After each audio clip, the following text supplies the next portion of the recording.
एक और अनुग्रहित सुबह के लिए प्रभु का धन्यवाद देते हुए आज की सुबह की वचन की सेवा में हम आपका स्वागत करते हैं। सबोपदेशक उसका 3 अध्याय उसका पहला वाक्य।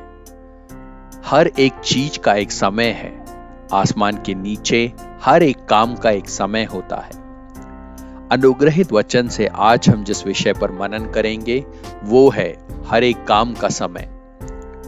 ज्ञानियों में ज्ञानी और इजराइल के राजा रहे सुलेमान ने परमेश्वर की आत्मा की अगुवाई में सबोपदेशक की किताब को लिखा है। सबोपदेशक के 3 अध्याय में करीब 28 प्रकार के समयों के बारे में लिखा गया है।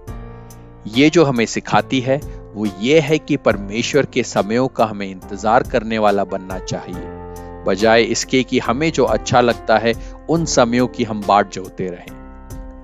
सभी समयों को नियंत्रित करने वाले परमेश्वर पर भरोसा रखने वाले हम जातियों की तरह चिन्हों और मुहूर्तों की खोजी ना बन जाए, इस बात का हमें ध्यान रखना चाहिए।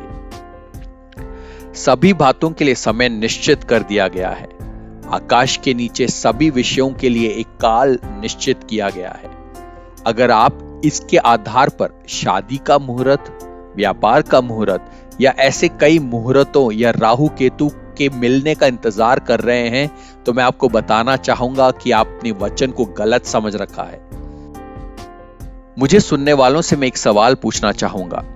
अगर राहु और केतु या ज्योतिष विद्या के आधार पर समय होता तो इस वचन के आधार पर सबोपदेशक के 3 अध्याय में इन समयों का क्या विवरण नहीं होता? सिर्फ इसी अध्याय में ही नहीं मगर पूरी बाइबल में ऐसे किसी समयों के बारे में या काल के बारे में नहीं बताया गया है।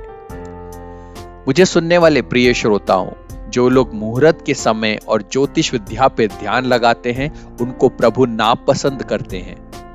प्रभु ने जो कुछ उसने बनाया है वो भले के लिए बनाया है। हमें करना यह है कि प्रभु के समय और उसके काल का इंतजार करें। इसलिए गलातियों की किताब 4 अध्याय उसका 9वां, 10वां और 11वां वाक्य ऐसा कहता है, किंतु अब तुम परमेश्वर को जानते हो, या यूं कहो कि परमेश्वर के द्वारा अब तुम्हें पहचान लिया गया है। फिर तुम उन सार रहित दुर्बल नियमों की ओर क्यों लौट रहे हो? तुम फिर से उनके अधीन क्यों होना चाहते हो? तुम किन्हीं विशेष दिनों, महीनों, ऋतुओं और वर्षों को मानने लगे हो। तुम्हारे बारे में मुझे डर है कि तुम्हारे लिए जो काम मैंने किया है वो सारा कहीं बेकार तो नहीं हो गया। हम एक ऐसी दुनिया में रहते हैं जो सच्चे परमेश्वर को नहीं जानता। जब ऐसे समय में उस परमेश्वर को जानने का अभिमान हम रखते हैं तो हमें खुद से पूछना है कि कहीं हम संसार के साथ मुहूर्तों और ज्योतिषियों को मानने वाले तो नहीं बन गए। हम मुहूर्तों का ध्यान करे बिना परमेश्वर के नाम से अपने काम के लिए आगे बढ़े, प्रार्थना करें, आगे बढ़े। मैं आपके साथ अपना व्यक्तिगत अनुभव रखना चाहूंगा। मेरे बीए की पढ़ाई की आखिरी परीक्षा में जाने से पहले प्रार्थना करके परीक्षा के लिए घर से निकलने के बाद मैंने जानबूझकर वापस घर में आया।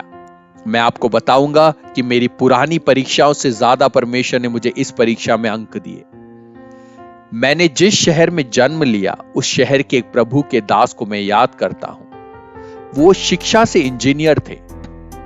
मेरे बचपन के दिनों में जब उन्होंने अपने रहने के लिए घर चुना तो अपना घर उन्होंने वास्तुशास्त्र के ठीक विपरीत बनाया। घर का कुआं, घर के कमरे, किचन सब गलत दिशा में। घर की बनावट और सजावट पूरी वास्तुशास्त्र के विपरीत बनाई। लेकिन आज भी वो उस घर में शांति और खुशी के साथ रहते हैं। ये बात सच है। इसीलिए मुझे सुनने वाले प्रियजनों, हमारी सब भलाई के लिए परमेश्वर ने एक समय निश्चित कर रखा है। रोमियो की किताब उसके 8वें अध्याय के 28वें वाक्य में हम ऐसा पढ़ते हैं, और हम जानते हैं कि जो लोग परमेश्वर से प्रेम रखते हैं उनके लिए सब बातें मिलकर भलाई ही को उत्पन्न करती है, अर्थात उन्हीं के लिए जो उसकी इच्छा के अनुसार बुलाए गए हैं।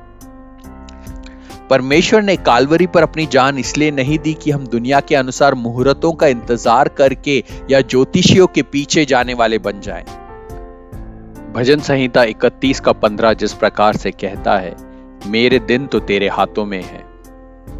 ऐसा ही हम भी कहकर दिन की शुरुआत करें और उन गलत विचारधाराओं को त्यागें। परमेश्वर आपको बहुतायत से आशीष देगा। जय मसीह की।